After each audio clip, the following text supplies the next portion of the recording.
we're going to start from the beginning. Just what is a ventilator? How does it, just a few basics, and then each week we will grow on that. So we're going to jump back and forth to my fake ventilator and from the slideshow. So, assuming it works.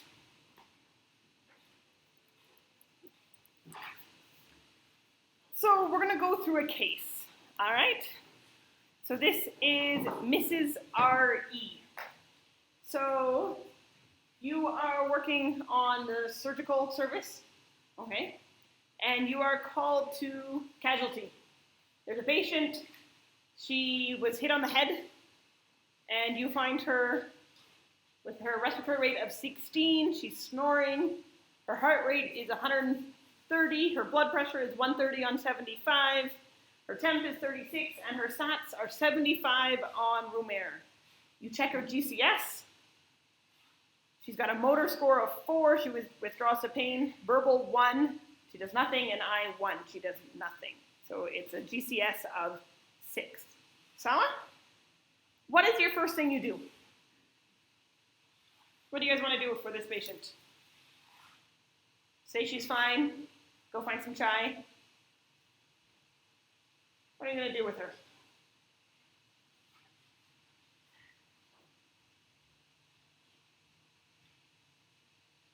Are we happy with these numbers?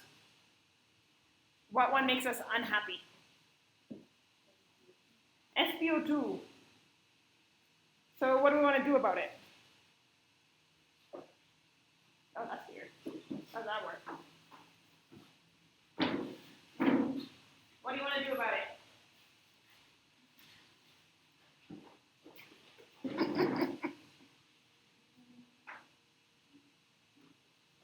So there's another thing we're not happy about is her respiratory rate I put behind there is she's 16 and she's snoring. What does that mean?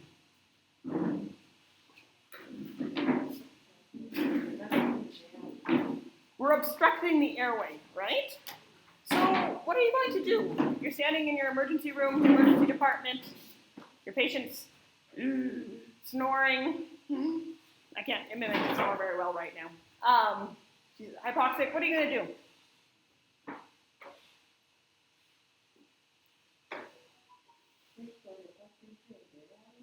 Check for the patency of the airway. If she is snoring, does she have a patent airway? Someone on this side of the classroom. No, snoring is not a good thing. So how do we fix that? So we don't have a patent airway, right? We're snoring. We're not breathing well. So how do you fix that?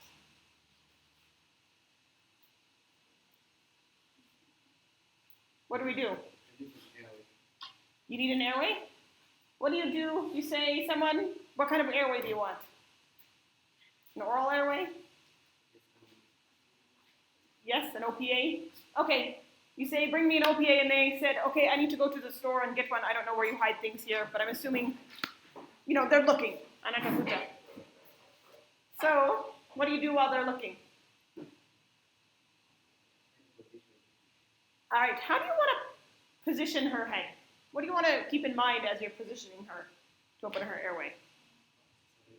C-spine, right? So we don't want to do a head tilt chin lift, right?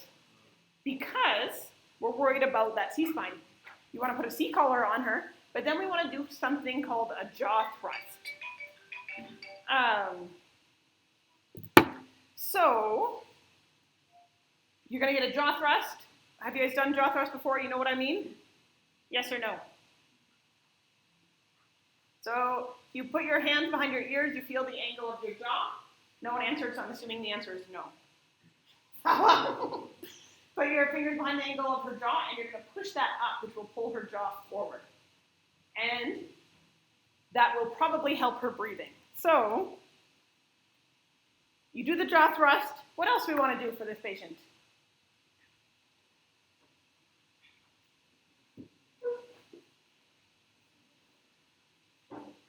You want to give her oxygen? Yeah, she's hypoxic, right? Her oxygen level is low. So you ask for someone to bring you oxygen. Sawa? And then, anything else you want to do? As a respiratory therapist, I feel pretty good right now. The airway, we've opened, the snoring went away, I'm getting oxygen, but we also want to look for other injuries, right? So we do all that. So with an oral, so we're doing the jaw thrust, the oral airway comes before we get oxygen, and they put in the oral airway, and her SATs come up to 90s. So does she still need the oxygen? No, right? She's satting well. So, and our vitals are stable. So what do we do now? Can we leave her? Can we go take chai? I'm from Beaumet, we like chai. Can we go take chai? Not yet, because that's too easy, yes? So, what is the purpose of an oral airway? Right, you guys can, I don't know how well you can see that picture, right? You've got that oral airway there, right? It lifts the tongue out of the way to open things up, yes? So, can we leave an oral airway in Milele? Can we just leave her with the oral airway? What is wrong with leaving an oral airway in for a long time?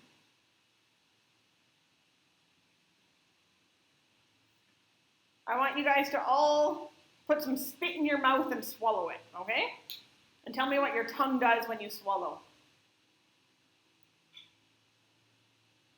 Does your tongue stay stationary or does it move? It moves, right? So with an oral airway, what happens to our risk of aspiration?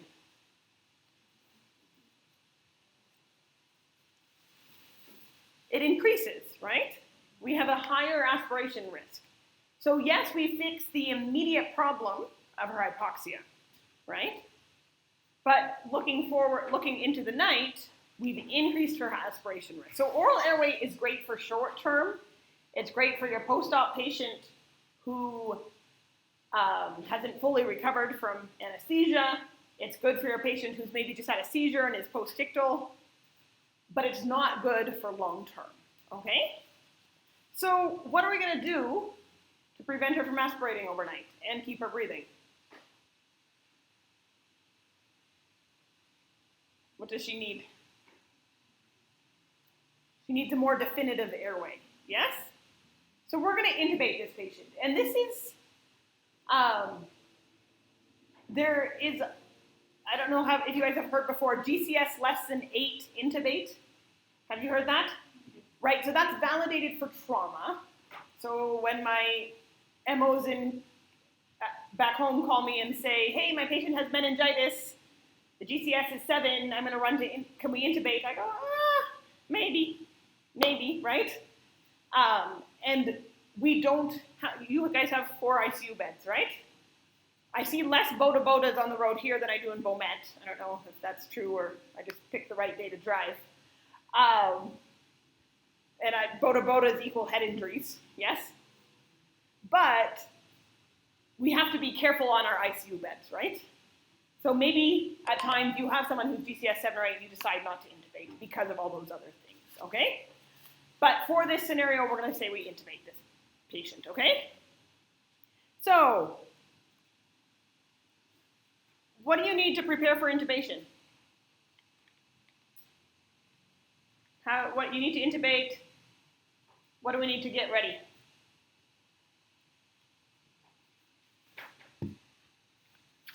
How many of you guys have intubated before? Really? Moja? Billy? Tatu? All right, Sawa.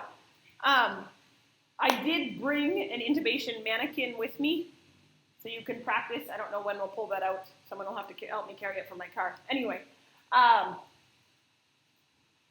so at some point this week, we can practice. So if you're going to intubate, the first thing you need to do is confirm that the patient needs intubation, okay? I don't have a slide about this because I didn't think I was going to talk about it, but I changed my mind. So,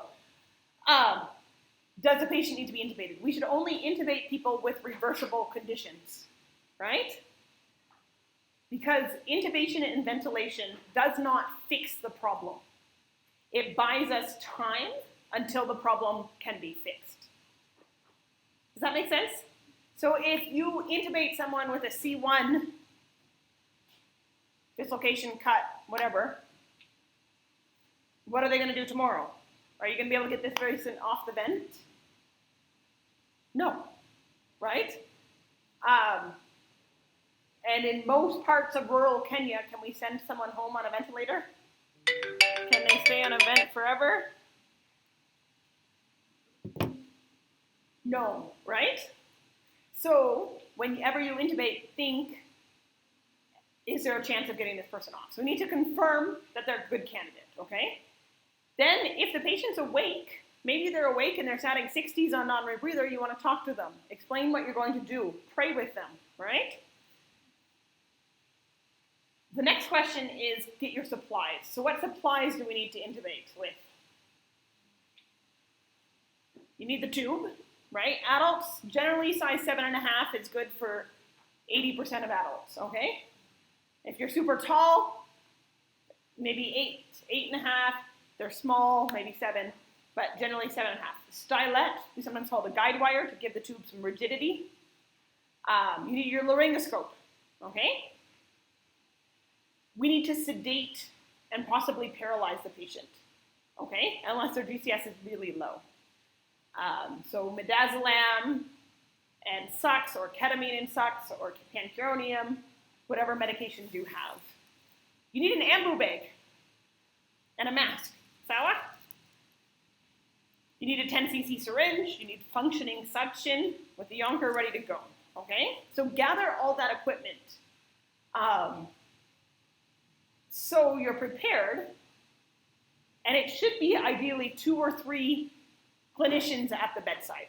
You have one at the head doing the intubation, you have one beside them helping, passing them things, and then you have another one watching the vitals and giving medications, okay? If you're all by yourself, it makes it very stressful. So, we decide to intubate this person. We sedate them, we paralyze them, we stick in a 7.5 tube, we put the tube in. Now, how do we know the tube is in the right place? What do we assess to make sure it's in the right place? Good, equal air entry. What happens if you only have air entry on the right side? What does that mean?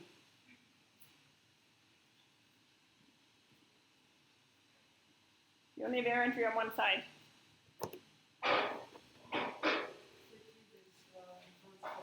Yeah, the tube has gone too deep, okay?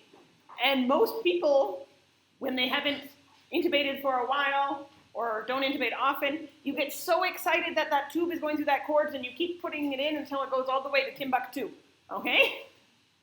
But it's fine, because you can pull it out. So if you only have air entry on the right side, not the left, you're probably too deep, okay?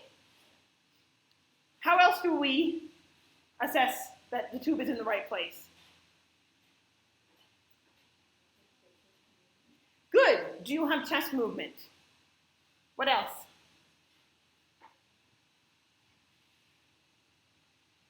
Are my vitals improving?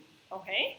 Your SpO2, your heart rate. Sometimes immediately when you put it in, your SpO2 is going to keep going down because your body's behind, right? Your lungs haven't gotten air for a while. Those empty lungs are still sending blood to the body without any oxygen. So it's going to take 20 to 40 seconds before your SpO2 starts to improve. All right, and then you're going to want to do an X-ray. And that X-ray confirms that the tube is at the right spot, right? So you've got your bifurcation of the trachea, and you've got your cords. The tube needs to be somewhere in the middle of that. You don't want it to be right above the bifurcation, because every time you tickle that carina, it's a reflex. The patient's going to be coughing, the patient's going to be unhappy, okay? The tube's up in the cords, it's going to slip out easily. How do we keep that tube from coming out? We did all this work to put it in. We don't want it to come out. How do we keep it in?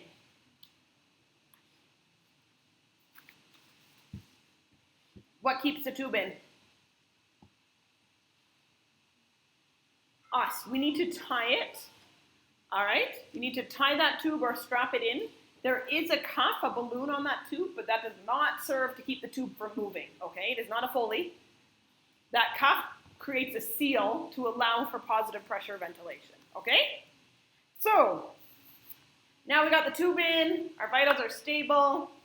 What do we need to do with this patient now who's in our emergency or casualty department? We need to bag this patient, right? How often do you squeeze an ambu bag for an adult? Anybody know?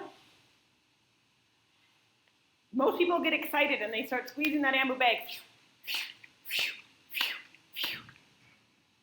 Is that how fast a normal adult breathes?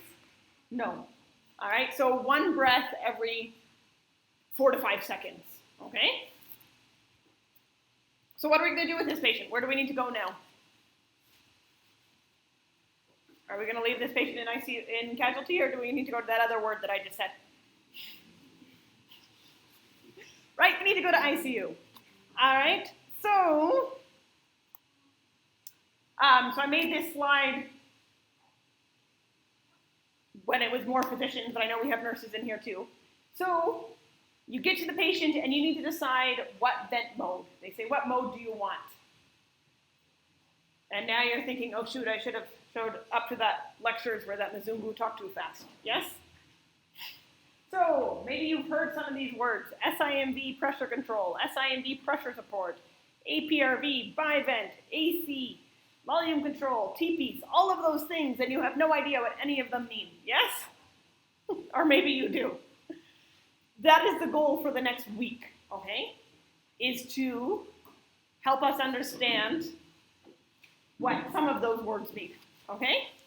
The ones that are relevant to your machine. So, when we put someone on a ventilator, we are doing positive pressure ventilation, okay? So right now, normal breathing, you are breathing negative pressure, under negative pressure, right? Your diaphragm contracts and air rushes in, right? Sawa? So when we switch to positive pressure, we are now forcing air into the lungs. So there's a few side effects. One is barotrauma. Barotrauma is trauma, damage to the lungs caused by too much pressure, okay? What is an example of some form of barotrauma?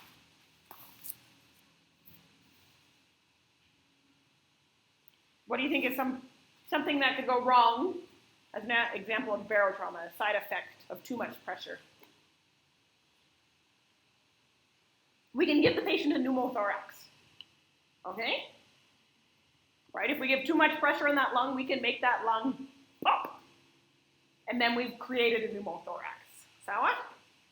There's also forms of barotrauma that aren't so obvious as a pneumothorax, but you can just be stretching and distorting the lungs, making them less efficient and less effective, okay?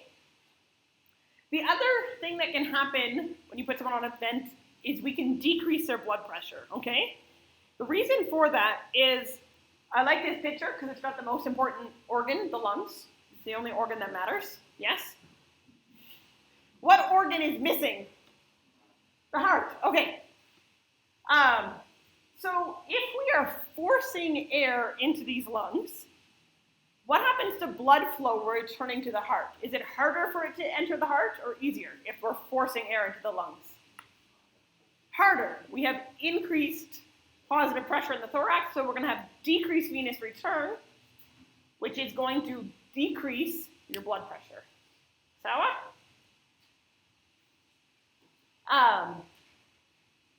And so oftentimes when you intubate someone says, oh, their blood pressure dropped, and they blame it on the midazolam, which it might be from the midazolam, but it can also be from this decreased return, okay?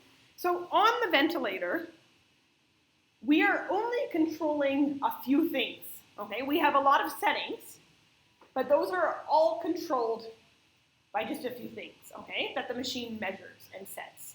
So one thing the machine knows is time, okay? The machine has a good clock. It knows exactly how much time it needs to do something, how much time something has taken, okay? The machine also measures flow.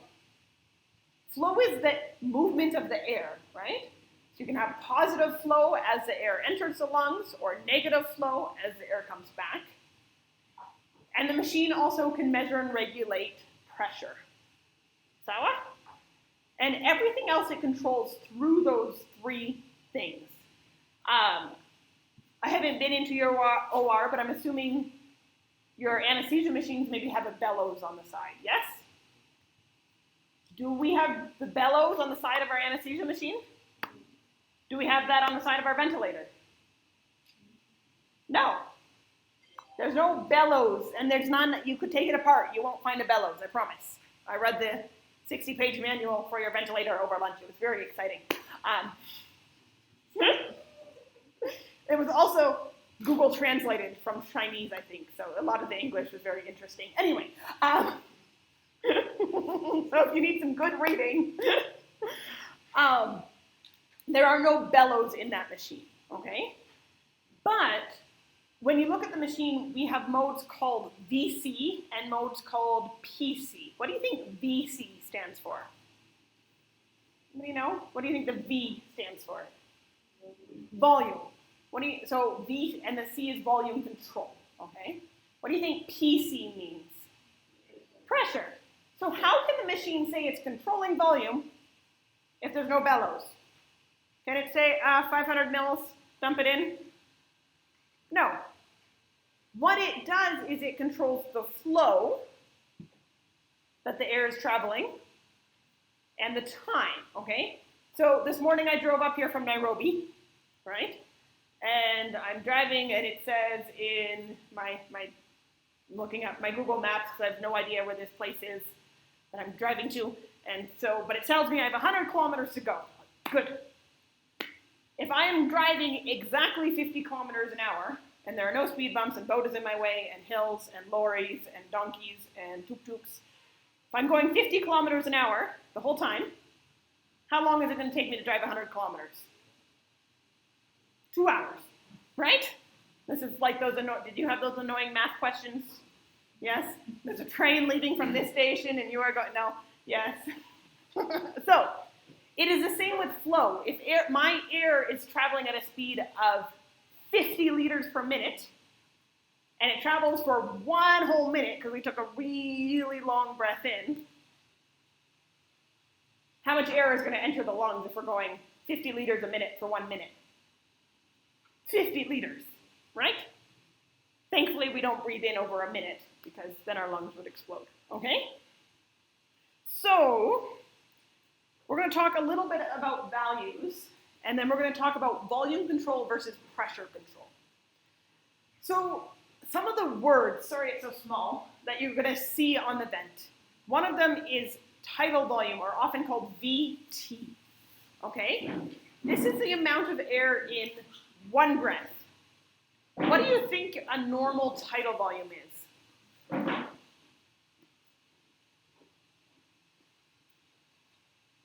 How much air you take in one breath?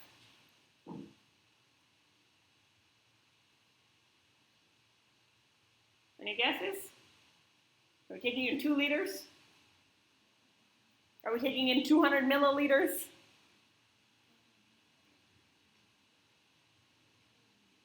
Normal is about 400 to 600, but it depends on something. What do you think it depends on?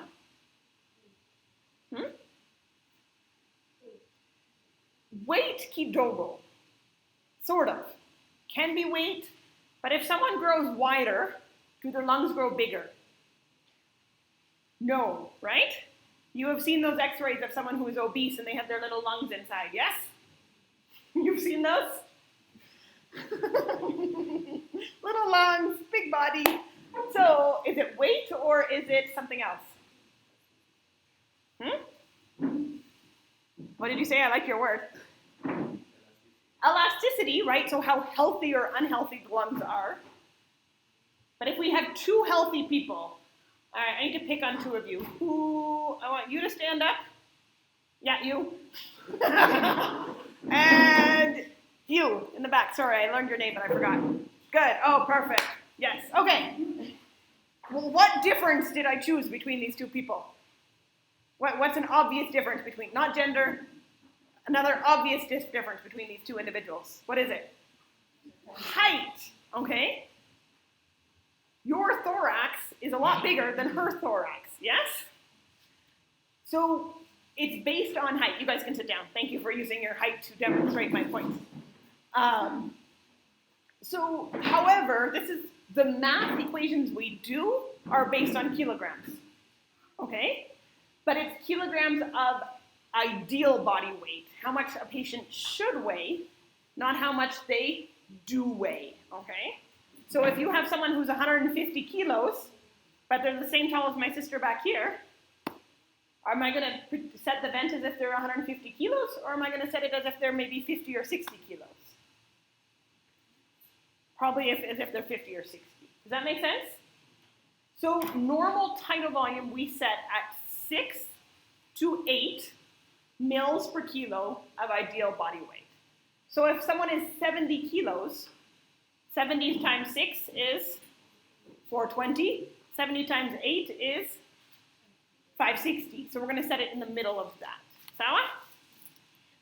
So we'll talk more about it. Frequency, or sometimes the machine calls it set rate. This is how often we breathe for a patient in a minute. Okay? So what's a normal respiratory rate for an adult? 12 to 16, right? So we're going to set our rate probably in there unless the patient has a condition that needs more. Peak inspiratory pressure. Sometimes they shorten it to PIP, okay? When I teach, I like to call it peak, because if we read PIP out, we sometimes say PEEP, and PEEP is a different value. So peak inspiratory pressure. That's the max pressure. Because we're forcing air into the lungs, we're going to hit a maximum pressure. Sawa? PEEP is positive end expiratory pressure. We're going to talk more about this tomorrow or the next day. So right now, just realizes it exists. TI is inspiratory time. How much time do we spend breathing in? So what do you guys think? What is a normal amount of time to spend breathing in?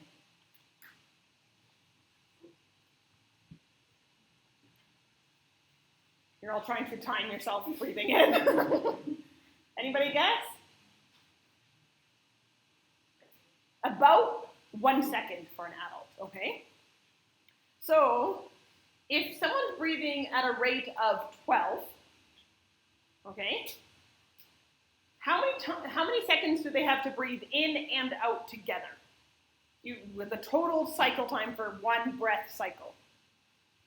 60 divided by 12 is 5 or 4? 5? Okay. So then you have 1 second to breathe in and 4 seconds to breathe out. Yes? We also talk about IE ratio, which is the comparison of inspiratory to expiratory. So that would be an IE ratio of 1 to 4. Okay? So flow we talked about, that's that speed, right? And then FiO2 is easy, the fraction of inspired oxygen, percent oxygen that the patient is getting. What I tell my interns is, if even when these lectures are done, you go, that ventilator, it terrifies me, I'm not going to touch it. Don't fear the FiO2, okay? Are you guys comfortable? First of all, I don't want it to terrify you, I want you to be more comfortable. But FiO2 is the most benign thing, okay? When you adjust the FiO2, you're not affecting other things. That's just the percent of oxygen in each breath, okay? So when you guys are rounding, when you're seeing patients on the wards, and you have a patient on 6 liters nasal cannula, and they're statting 100, what do? Do you keep walking? No, you reduce, right? I hope. If you haven't been, start now. All right, oxygen is great. Oxygen is what is part of my job. However, if we give patients too much oxygen, we can actually damage their lungs, okay? So if they need oxygen, they need it. But if the patient doesn't need oxygen, don't give them more oxygen than they need. Sawa? So on the vents, we set a percentage. So what it does is for every breath, it says, okay, we need to give 500 mils. So, and the FiO2 is set at 50, so half of that's going to be oxygen and half of that's going to be air from the compressor, okay? and the machine mixes the air for you for the patient, okay? So, we're going to go back to that conversation about modes and volume versus pressure.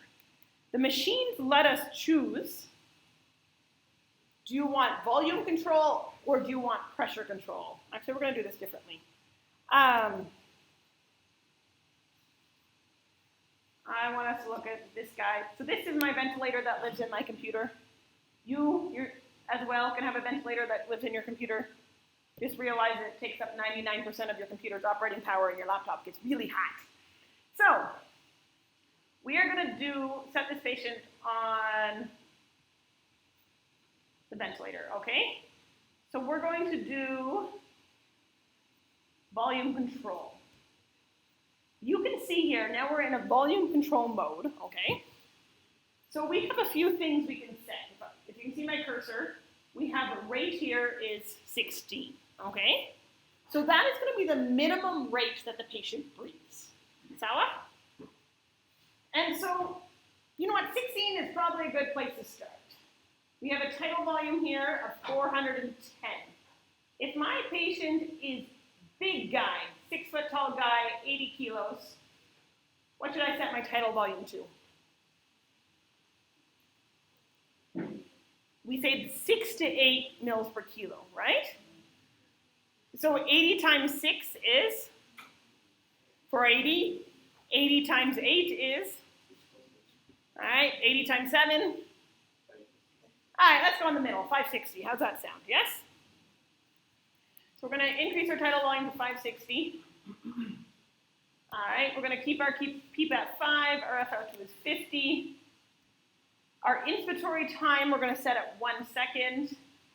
I'm just going to change this so it looks like your machine's. All right, so now we have our patient being ventilated, okay? You can see the lungs moving in and out, yes? So as soon as you put a patient on a ventilator, what do you want to look at? What are some things we should check immediately when we put the patient on the vent?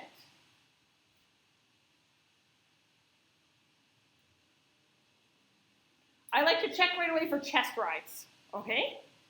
Because maybe the tube got dislodged during transport, maybe something went wrong, okay? Then I also like to check what my SpO2 is. And I can tell you right now, our SpO2 is 100. It actually says it right here. This machine makes up SpO2. So our sats are 100. All right? So then the third thing is pressure. So right now we are pushing volume into the patient's lungs, yes? So as we push that volume in, we're pushing 560 mils. It is going to create pressure, right? And so we talked about peak pressure. That is right here. We have a peak pressure on this patient of 20. You see that? You see that? And if we look at my waveforms, this is my pressure waveform. We're going up to a pressure of 20, okay? So I said earlier we don't want too much pressure or we're going to cause trauma, yes? How much pressure is too much? Anybody know? What do I want this peak pressure to be less than?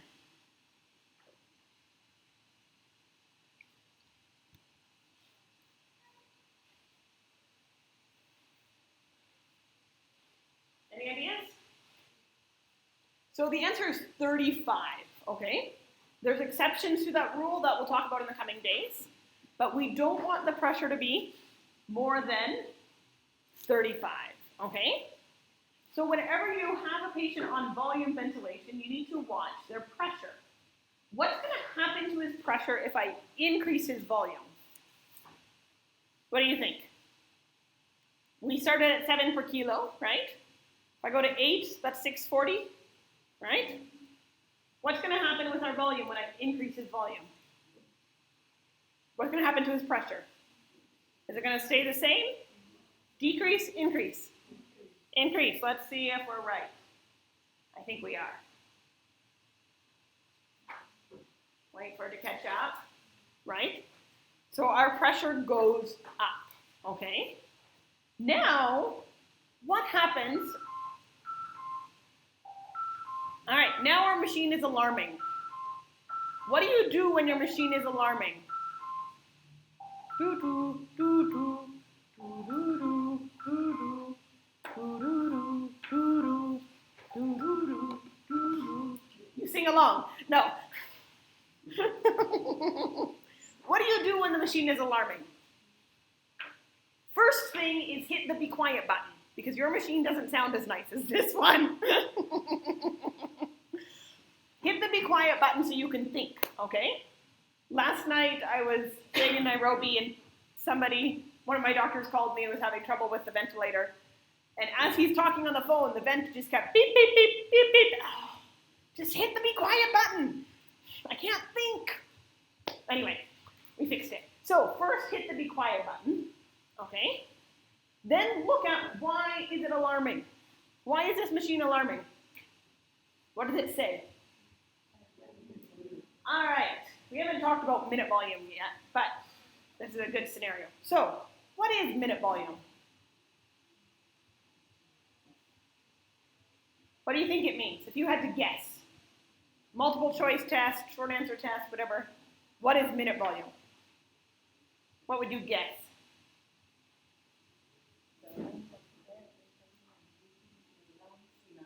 Right, the amount of air the patient is taking in or out in 1 minute, okay?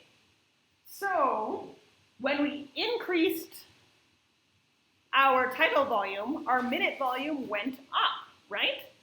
We gave him more air with every breath, and so now he's getting more air in a minute. So what do we do about this minute volume alarm? Ignore the PET CO2 alarm, we're not gonna talk about that one. What do we do about this alarm?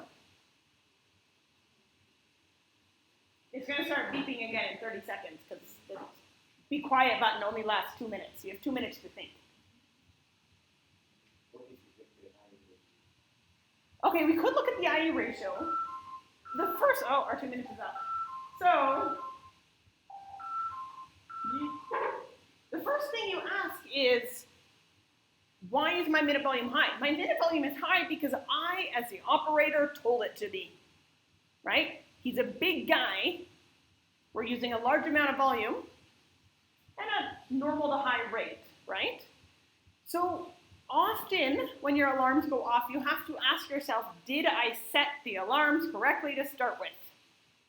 And the answer in this case is no, we didn't, okay? We didn't even look at the alarms. So we go over here to alarms, and you see how they got this one red because our minute volume is 9.5, okay?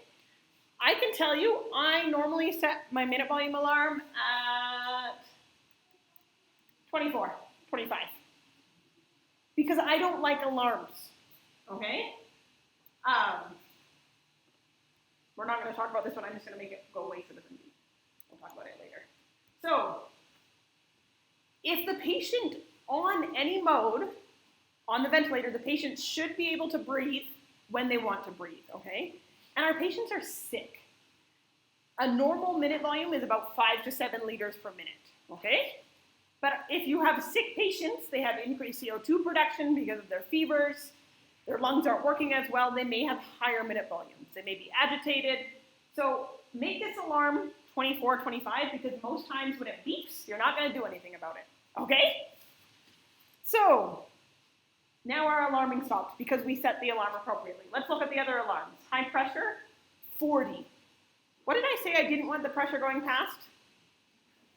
35. So I normally say I don't want to go past 35, but I'm going to set my alarm at 40 because I know that we are capable people and we have nurses who are watching our patients, right? An ICU should not be alarming all the time. Alarms should make you get up here on your chair and do something. So sometimes if it's intermittently going to 34, 35, and you don't want the nurse to stand up, or you don't want to stand up, because most of the time it's 25, right? So setting up the alarm at 40 is generally universally acceptable. Sawa?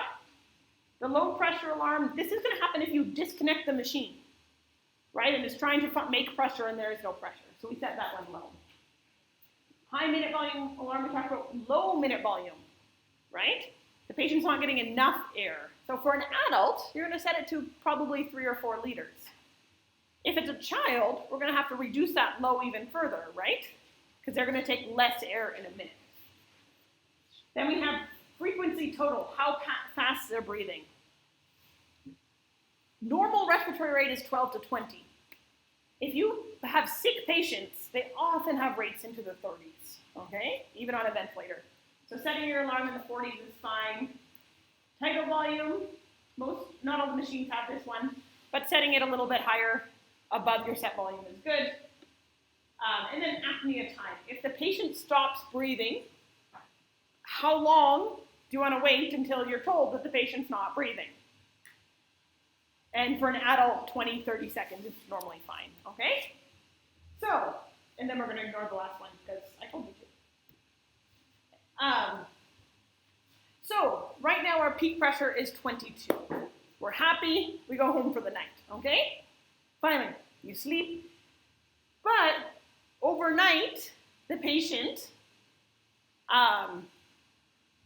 when you intubate, so when we intubated this patient a couple hours ago, the patient aspirated during intubation. It happens, okay? And so overnight, the team was having trouble because this patient is developing bad pneumonia, okay?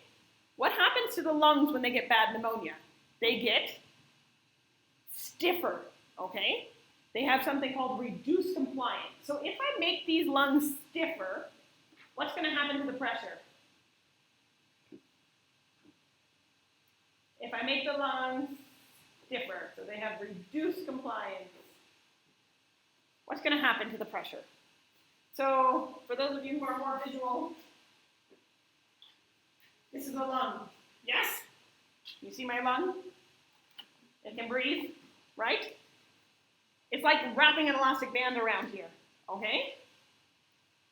What happened to my pressure as I made the lungs sicker?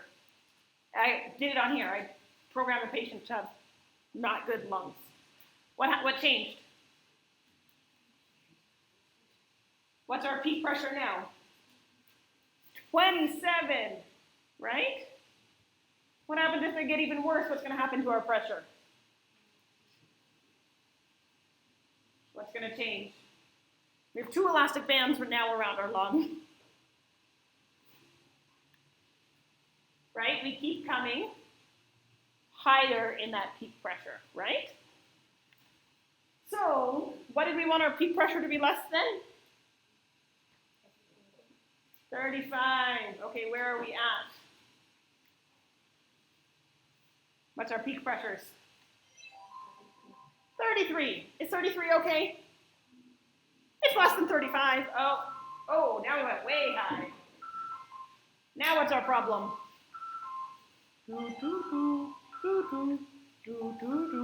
First thing we do, alarm going off. What do? Silence it so you can think.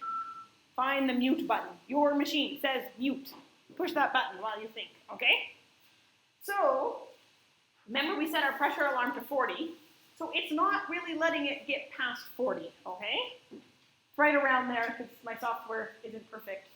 But, so what do? Now our pressure is 43. What can we do for this patient? What should we do if we have high pressures? What did you say, sorry? Reduce the volume. Good, right? When we went up on the volume, the pressure went up. So remember we had a range of 6 to 8 mils per kilo, yes? How much? So this guy was 80 kilos. So let's go down to 6. 80 times 6 is 480. So we can drop this volume from 640 all the way down to 480, okay? And we wait and we see what happens if our pressure becomes less than 35. There we go. All right. So this is how volume control works. We are controlling the volume, and the pressure is going to change depending on what's going on the patient, okay? So on volume control mode, it's really important to watch your pressure, okay? The nice thing about volume control is we are going to give a consistent volume of whatever you set every breath. Sawa? Mnaswali? So most people are most comfortable with volume control, okay? I haven't started talking about AC or SIMD yet. We're going to do that K-show. Today we're just talking about volume and pressure, okay? So this is how volume works. We let a volume in, and whatever pressure we get, we get. Now let's switch this patient to pressure control, okay? So go to pressure control.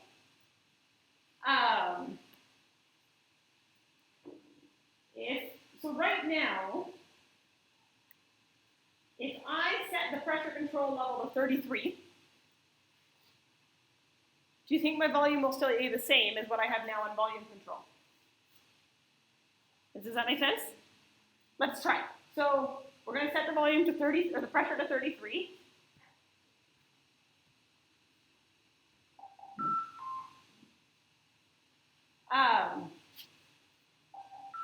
Let me get rid of this funny alarm. Okay, I did something wrong. So I need to check on your machines. What is 33 plus 5? So when we set my pressure control to 33, it was doing that above my already set peak, okay? So I'm going to set this down, and I don't know how your machines do it. I didn't find that in the manual, and I forgot to check when I was playing. So we're going to do 28. 28 plus 5 is 33, yes? Who knew you needed so much math to run a ventilator? So, as our pressure comes down to 33, what was our volume before we switched was 480, right? We're actually getting more volume now. We're getting more like 560, but it's, oh wait, let's wait for it to finish coming down, see where it settles. So right now, am I setting a volume on this patient? So on this machine, these are what is set, right? These are what are measured. And it's same on your machine. Your machine, what is set is on the bottom. What is measured is up the side, okay? It's always important to realize this is a set value and this is a measured value. So on volume control, we were setting the volume and we were looking at the pressure. Now we've set the pressure, and nowhere out of all of my settings do I have a volume, right? You see that? All I have is my measured volume of 580, okay? You see that? So what would happen if this patient's lungs got even sicker, right? Remember I said before we had wrapped an elastic band around this, right? What happens if we make his lungs even sicker? What will change? Is the pressure going to change? Our pressure is set. Our pressure is going to stay at 33. 34 is close to 33, okay? You know, give the machine, you got to give the machine a little bit of grace, 1 or 2. So let's see. Let's make his lungs sicker like I did before. I don't know if I can get much sicker. Like as sick as we can go. Let's see what changes. So we look at your pressure and look at your volume.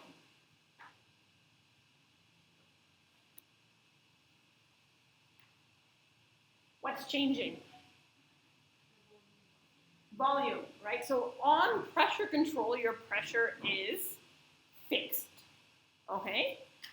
And so your pressure is not going to change depending what's going on in the patient's lungs. Your volume is, right? Now our volume has come down to 500, okay? Sawa? Do you see how that works? Swali? Swali?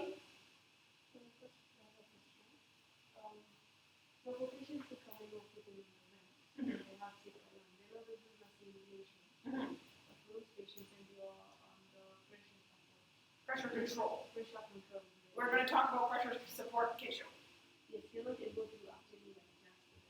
So would this be the best, would pressure control be the best for patients with sick alarms being that you're not able to use, or or the machine will actually adjust the volume? All right, that is a good question, right? Yes, so real patients, you can't go and adjust their compliance like I did with this simulation, right? Unfortunately, I cannot dial in to make their lungs better.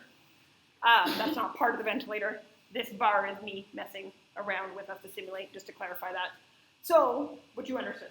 Just making sure everybody does. Yes? Okay, good. I don't want you to look for the patient picture on the side of your vent and dial in better lungs. That'd be a great invention. I'd be out of a job.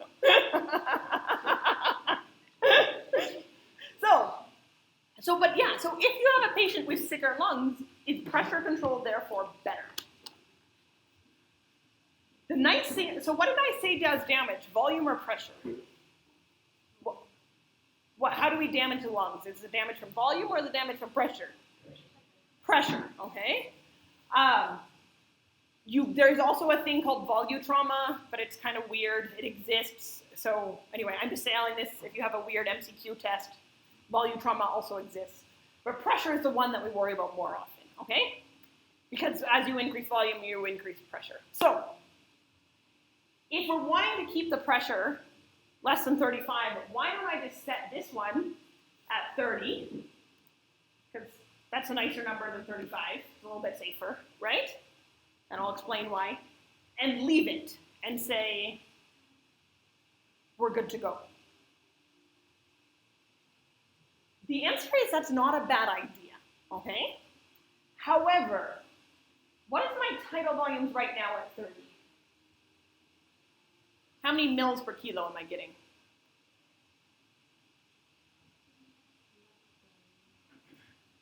Are we less than our 6 mils per kilo? Right. So here's where, again, we're going to talk about more about this in the next few days. If you have bad lungs, you can go as low as 4 mils per kilo. Normal, ni kawaida, is 6 to 8, okay? If you have bad lungs, you can go as low as 4, okay? But you don't ever want to go lower than 4, okay? What's 80 times 4? 320, okay? So with this guy at 450, if he keeps getting worse overnight, he's got really bad lungs, and nobody notices, on pressure control, his volumes could drop below my 4 mils per kilo, okay? So part of this question is, what are we better at watching? And it sounds like your ICU is pretty new, and ventilation is pretty new, yes? And so some of what we do is based on habit. And so you guys get to create your own preferences and habits, which is great. It's more fun that way. So if you have a team, and it's great that we've got a mix of nurses and interns and MOs all here, sometimes people forget on pressure control that they need to watch the volume. And so if you're close to that 4 mils per kilo point, then I would say, no, I don't want to leave them on pressure control. I'm going to put them on volume control so I know that when I come back in the morning, they're still going to be getting 4 mils per kilo. However, if my team is good, or if I'm going to be there, and I know I can watch, and that we're going to watch for those volumes getting lower than 4 mils per kilo, and knowing that we may have to increase our pressure back to 35, then I might leave them on pressure control. So neither mode is wrong, okay? It's more important to know what are the risks and benefits of each mode, okay? So on volume control, you need to monitor your pressure. On pressure control, you need to monitor your volume, okay? So you're like, okay, that's easy. Why did they make 2 modes just to make me do more work, right? This is annoying. So what is better about one mode than the other? So the better thing about volume control is you know you are getting that volume, okay? That you can walk away and they should get that volume all night long or all day long. The nicer thing about pressure control is, remember I said there's no bellows on the side of the machine, right? The machine is giving the air at a certain speed for a certain amount of time to get your volume. Yes? That's how volume control works. So And so this is our flow waveform, the air entering the lungs. So let's look back at our flow waveform for volume control.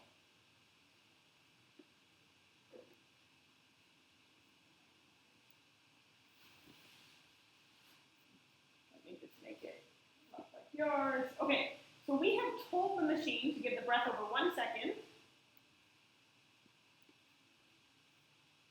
And to do that, it's going to give the air at a set flow.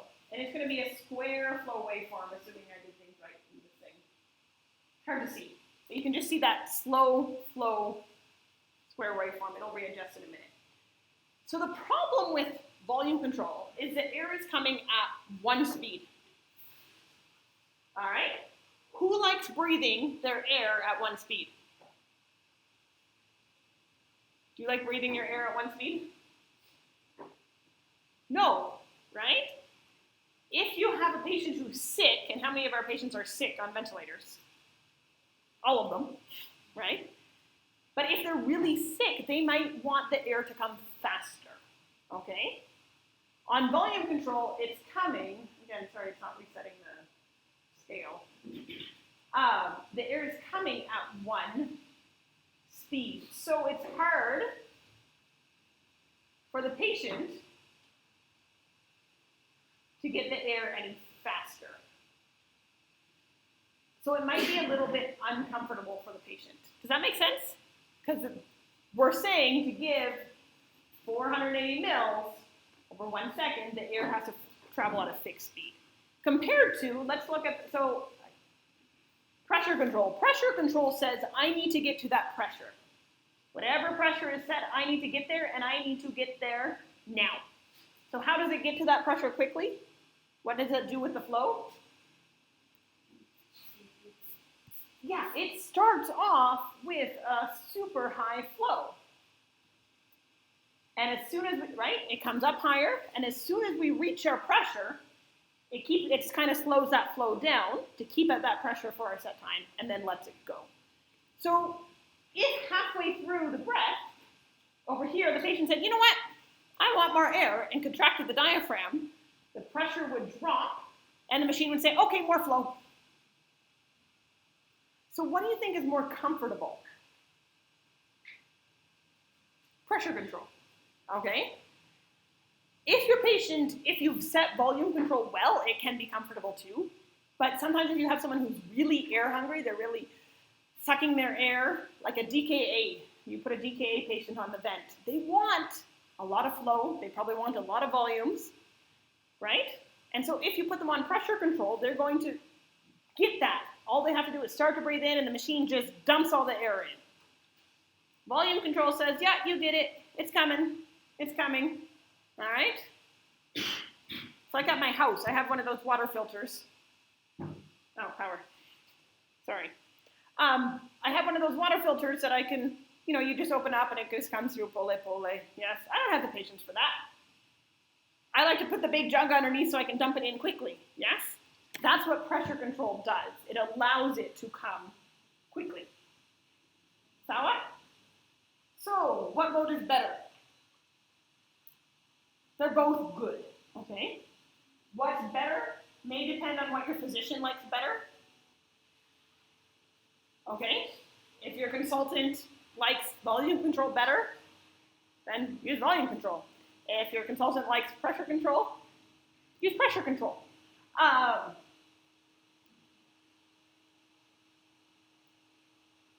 What is your team more comfortable with, right? And then what is better for the patient, okay? And sometimes patients don't make a lot of sense. I had a patient the other day, and we put on one mode, she looked horrible. We put on the next mode, she looked horrible. We put on the next mode, she looked good. Why was she on that mode? Because the patient liked it, okay? So,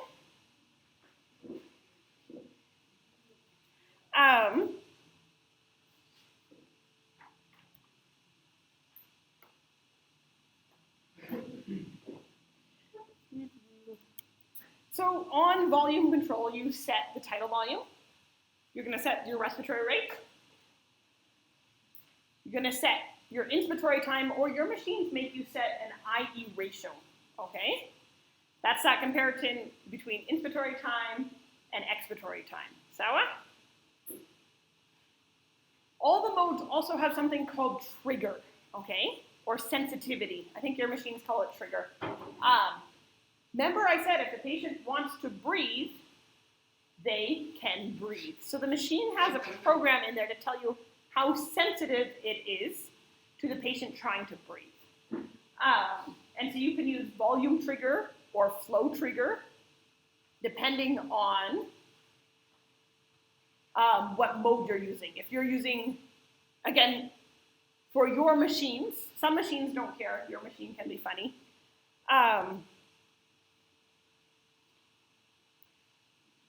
If you're on volume control, it wants you to use a flow trigger.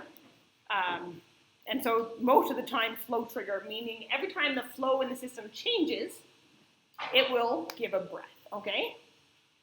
So, and you're gonna set your FiO2, okay? So this is all for volume control. Sawa? You can also, for pressure control, it's almost the same, but instead of setting your volume, you're setting your pressure, okay? So,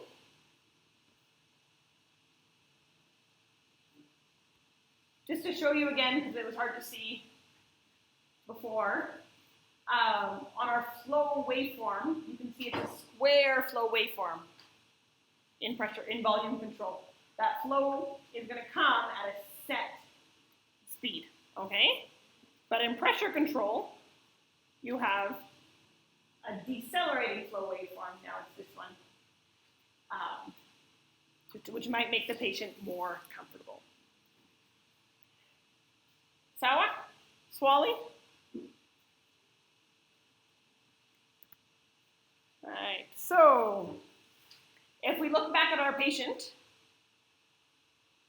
we put her on volume control. Why did we put her on volume control? Because the staff are more comfortable with volume control. The rate was 14, the PEEP we set at 6, FiO2 of 50, tidal volume 420, which was 7 mils per kilo. We did a TI of 1 second or an IE of 1 to 3. And now what? So what 3 things should we look at right away when we put them on the vent? We talked about this briefly. Let's just review. Put them on the vent, I'd like to see what? Chest rise, right? SpO2. And because we're on volume control, I'd like to look at the pressure. Sawa? You also want to look at the patient's rate. Are they breathing above your set rate or at the set rate, okay? It's helpful to know which way they're going. And I think that's it, because we already talked. So alarms, we talked about some alarms already because they came up. Common alarms is high pressure, okay? The other thing, when you have a high pressure alarm, before you go off and right away suction the patient, or change the volume, you want to suction the patient. If you have secretions in the tube or in the lungs, it's going to make your pressures high, okay? So let's remove those reversible problems first, okay? And then the minute volume alarms we talked about. All right, I have no idea how long I'm supposed to go, but it's 4 o'clock. Am I supposed to be stopping soon? Or am I supposed to teach you till 10 o'clock tonight? Swali.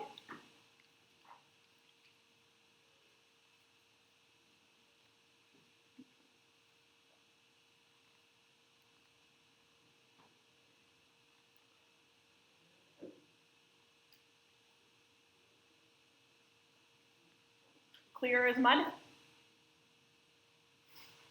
I hope it's more clear than mud, but maybe it's as clear as mud. I don't know.